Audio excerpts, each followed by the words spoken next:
Welcome back to another video from me, Evan here. Today we're going to be talking about Strangers on the Shore. But before we get into that, I'm going to be discussing about stuff that will come in the future.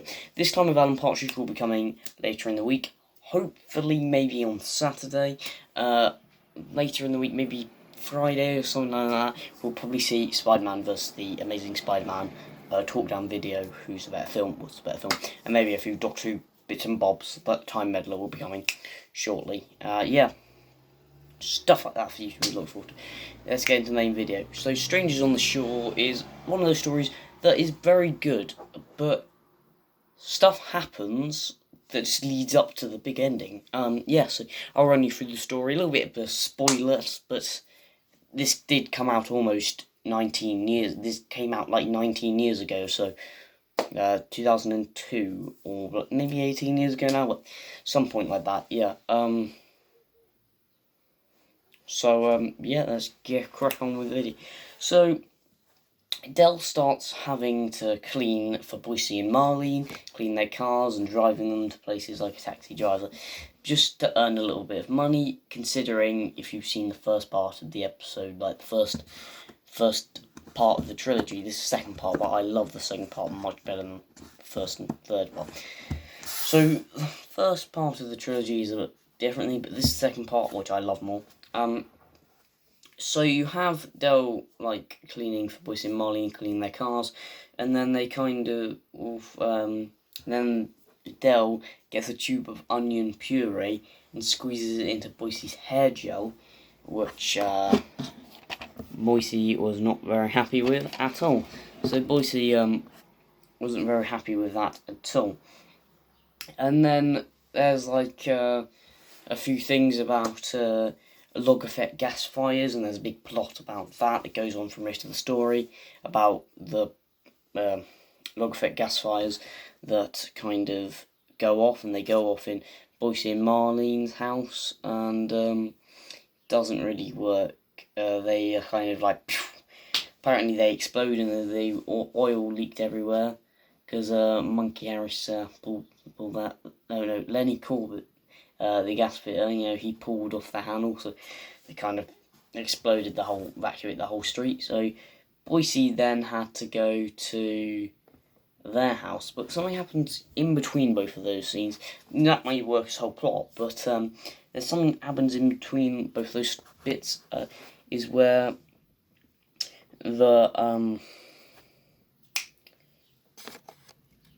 they get a letter come through the post, addressed to Albert's, Uncle Albert's. You may remember Uncle Albert. Yeah. So where the letter comes from through the letterbox, that's addressed to Uncle Albert, but they both know that Uncle Albert's obviously dead. So they go to France, and before that they go to France, they have a thing where they say where Raquel and Cassandra says, "Well, you two are just gonna go on a booze cruise," and they're like, "That hurts, Raquel." And that's like a knife. Well, it is. That's funny because it's a bit dramatic. And then the bit where Del's discussing the deal with Denzel and Trigger and Sid, and they're saying about, yeah, so if we drive, the truck back in full of booze, then we can get the pub sale filled and get all that back. And he's like, but it was your idea. And he's like, and then Del says, "I was going to bring all back some nice French cheese, and then Denzel says, "But now you've suggested that is a brilliant idea." He was like, "But I guess in a way, is it legal?" No. He was like, so that's quite funny, that whole section. And then when Del Boy and Rodney go to France, and they got their free van, or the Reliant Recall, it goes down the street. There's that joke about duck à l'orange. It was like, how do they say duck in French? Canard.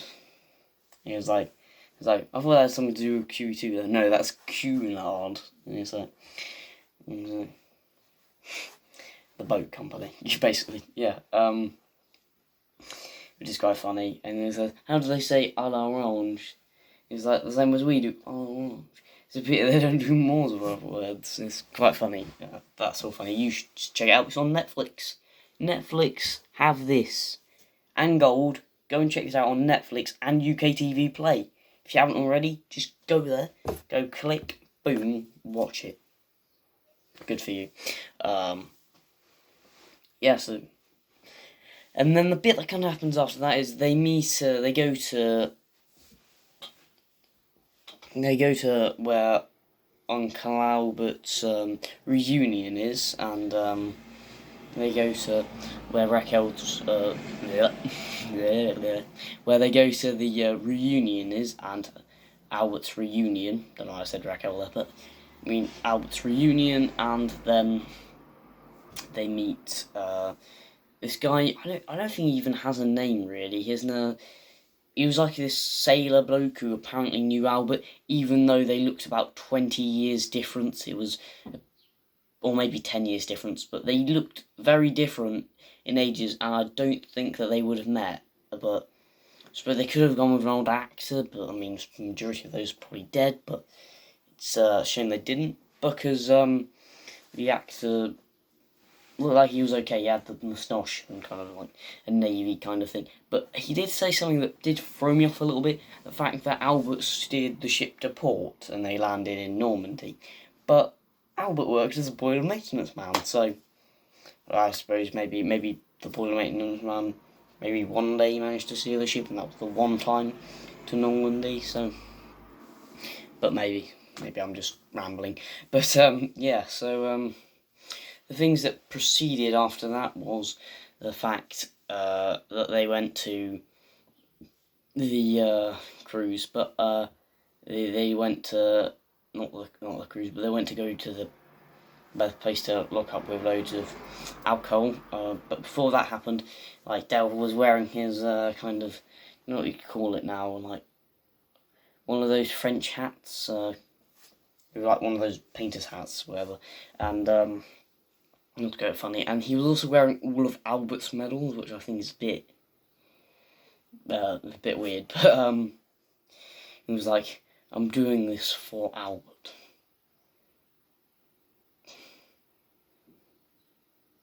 Which was a bit weird. But I suppose this story is kind of more of a send-off for Uncle Albert than the episode before, If They Could See Us Now. It's kind of... This is more of a tribute to Buster Merrifield, the way he created and made... I don't know what that was then, but yeah, the kind of... made Uncle Albert who he was, which is very good. Uncle Albert is great. I mean, him and Grandad are just great. I mean, no denying them. But in these later series, they do Uncle Albert and kind of do just fade out, which is kind of sad. But then again, they both did die. So yeah, so I could kind of say that that was kind of... The majority of it is a tribute to Uncle Albert, most of the story. And it does do him more justice than If They Could See Us Now, where they get the funeral mixed up and all that stuff happens. So, more of a send-off. Elsie Partridge gets a reference. There's a pity Elsie couldn't come and things like that, yeah.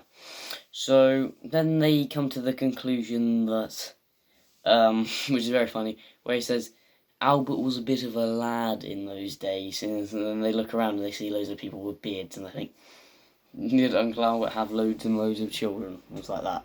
Which is quite funny, because he could sing, he could dance, he could play the piano, and the women liked him, and he liked the women. So that's kind of very funny at that point. Yeah. Also, the point that I really like that is very good is the fact that they do mention Uncle Albert, and the fact that he doesn't just disappear like other characters. Yeah, there's still mentions of Mike, which is very sad because of the fact that he unfortunately died in 2001, which is very sad to see him go, and very sad that he died in real life. But he still does get mentioned in all throughout the last series trilogy bit. So that's quite good in the fact that you've mentioned two dead characters that, well, one of them is dead in the actual show. Both of them are dead in real life, but yeah. So it's good they actually managed to talk about them, which is quite good, because normally shows just shrug it off. Like, I mean, Kate not going out, what happened to her? Did she just disappear? Which is kind of what did happen. So it's good they went for that kind of route with subtly mentioning them instead of shrugging them off and pretending they didn't happen, like Alfie Butts in My Family. That was kind of just gone, wasn't it, in that show? It was a bit weird why that happened, but yeah. So what kind of followed after that was a bit like followed after the kind of the chat with the thing. It was where I talked about it. So when they went to get the alcohol and fill up, the booze and all of that stuff. Denzel was apparently there. He was like, "Hey Denzel, what are you doing here?" And he was like, "Hi, Del Rod." Like, really the most cliched bit ever. Like it was planned, even though Del and Denzel already knew it was planned. And then when Tree comes in, "Oh hi, Del, Dave," and was like, "Oh wow, look, it's Trio, what are you doing here? You said to meet us here at 1:30. So Trio basically just gives the whole thing away, which is very funny. But all of the gang in this story are very good. And then something boom, boom, boom happens right over the bit. So then they basically fill up the truck with, see all the alcohol going. And then we get introduced to the character of Gary. It's Gary. You say Gary. Gary. The Gary gang. Yeah, so that's quite funny. So then we get introduced to Gary, who unfortunately has been loaded into the back of the truck by accident. Yeah. And they all think they're going to get arrested for illegal smuggling of illegal immigrants. But yeah, it's very funny because I like Gary. Gary as a character is very funny, and he's like he doesn't know what's actually going on. It's just so funny. I will show you a picture of Gary because you probably know what all the old characters look like. So I managed to find some stuff. Links to Strangers on the Shore. I believe I found a image of Gary. So I'll just show you very briefly here. This is Gary. This is Gary. Gary. So Gary is I like Gary. Gary's a cool character. Yeah. So kind of what happens is that Gary is one of those legal immigrants, and he gets smuggled and everything. I like the character of Gary, and the character of Gary is written very well. But when they take him back to the flat, it kind of is like, this is Gary. This is Rodney's friend. That's quite funny, and they said that he goes to the evening school, which is funny. And he says, and then Cassandra says, "I was at your evening school. That's where we met. I don't remember Gary." So no, this was another evening school. When did you go there then? And then Rodney replies, one evening. This is quite funny. And also we do see the return of Damien, which from the previous story in the series, the stories before that. But yeah, so we have all the cast returning, such as all the other cast that we do have returning is obviously you got Roger Loipak, actually plays Denzel, I can't remember his name specifically, John Challis, Sue Holderness, also see the actor who plays Sid, I can't specifically remember his name, then also you also get Nicholas Lyndhurst and David Jason, also Tess Pete Jones and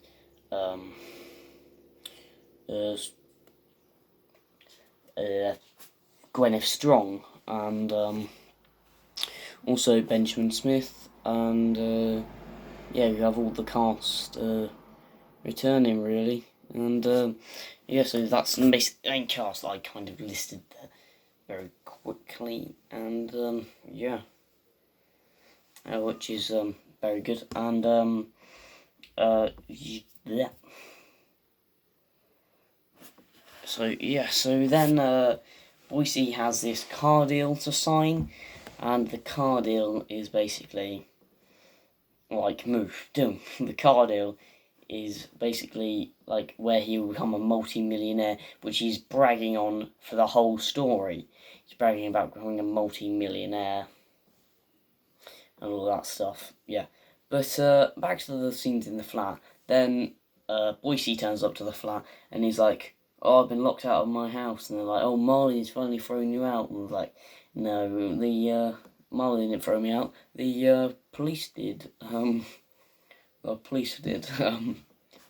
The police did, and it was like I might as well just do this one. The police did. The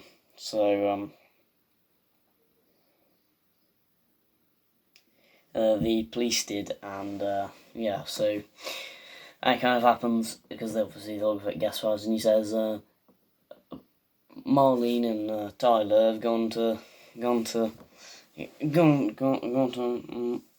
Marlene's mum's. Sorry, why don't you go to Marlene's mum's house with your wife and child? And it was like, because the mayor won't let me in her house. We had a row at that wedding, and then Dale kind of feels guilty that he squeezed the onion puree into his hair gel. So then he has to stay, and like Raquel's like, only one night, then I'm gone by tomorrow, I will be, and then it's like 4 weeks, 4 days later or whatever, and like they're still there. And then Gary finally leaves, and with Australian backpackers or something like that. I can't remember how he left. And then later in the story, we finally see what happened, which was that he was actually a billionaire's son, and the contract that Boise was signing, it's a bit of a weird ending, the contract that Boise was signing, and it had all 3 photos of what they looked like of Gary's description. But I do like the news presenter on the thing where he says there was a large man. He guarded me every night. He had a long knife. It's like he smelled like onions. It was like there was 4 men. There was 3 men and 2 women, and it was like it was some kind of serious crime. And then the part where he said, but the Gary gang may have South London connections. Like, which is actually quite funny at the ending, because they're like, the Gary gang might have South London connections. Back to you in the studio. It's like that. I was like, it is really funny though. Check it out on Netflix. Brilliant. And yeah, when they go to the part, where they go to France, go back to France obviously, to get go that way. They bring a big van. Obviously, Dad was going to fill up there again. It was like, so we're not stopping it off at any wine warehouses or showrooms at the end. And it was like, nothing was further from my thought, boys. It was just quite funny. And then they arrive, and then they eventually find out that Gary, his dad, was a millionaire. And then it's like, and Gary's real name is Rashid Mamoon. Rashid Mamoon. And yeah, it was funny. But earlier in the story, there was a funny joke about him. It was like, why don't we go down the perfect pizza and getting pepperoni and sheep's head? That's quite funny, because they obviously think he's more foreign than she is. Yeah, and which is quite funny. And then at the end, which is quite good, the part where I just need to finish the ending, but I keep on getting sidetracked. So the bit at the ending where he kind of says, and when they sign the contract, and Dale's like, oh, can we have a pen? And it was like, and then it ends with them being arrested, and it's like, and and it makes you think that they're the ones actually going up on through the when they drive past the Eiffel Tower, and makes you think that they're in the white van, and then follows a police white van. So that's quite funny. It was like, and then Boise says, "Do you smell onions?" And they go, and then they go, it's like, "Shut up." And then it ends, which is funny. But I would like to elaborate on something a little bit, just at the end of the video. We're kind of at the end, and a scene where, like, there's a... My door seems to be opening. Sorry about that. My door's just opening. That was a bit weird. So yeah, a bit that kind of happens is the part, the kind of sequel. It's kind of a sequel to the story about Boise in the Green Grass spin-off, which I will do a massive video on one day in the future. I will do. Same with Death in Paradise. That will be coming. Yeah, that will be coming in a big video. Yeah, so where there's a episode of the Green Grass called "I Done It My Way," and in that episode, Boise has fear of vegetables, and he talks about his phobia of onions because of the smell that they used to get when they used to smell near him, which is quite funny. There's a whole story on that. I can't do a single episode on do that because it is missing, unfortunately, but you can find it on the internet somewhere, such as what was it called? Facebook. Yeah, you can find it on Facebook. Green Grass Group. You can find it on there. But enough of that. What would I rate Strangers on the Shore by Only Fools and Horses, written by John Sullivan and broadcast on the 25th of December 2002? What would I give this? I would give it a 10 out of 10. A 10 out of 10. A 10 out of 10. A 10 out of 10. 10 out of 10. And I would just like to say that this story was great, and I enjoyed doing the video. The video's great. And the whole episode's great. Check it out on Netflix and on UK TV Play, or you can just watch it on Gold. I believe it's on in the next couple of weeks. So look forward to that, people. And yeah, please like if you enjoyed the video, subscribe if you would like to subscribe. You can keep up all to date with all my reviews and talks and all the stuff I do on this channel. So without further ado, I would just like to say,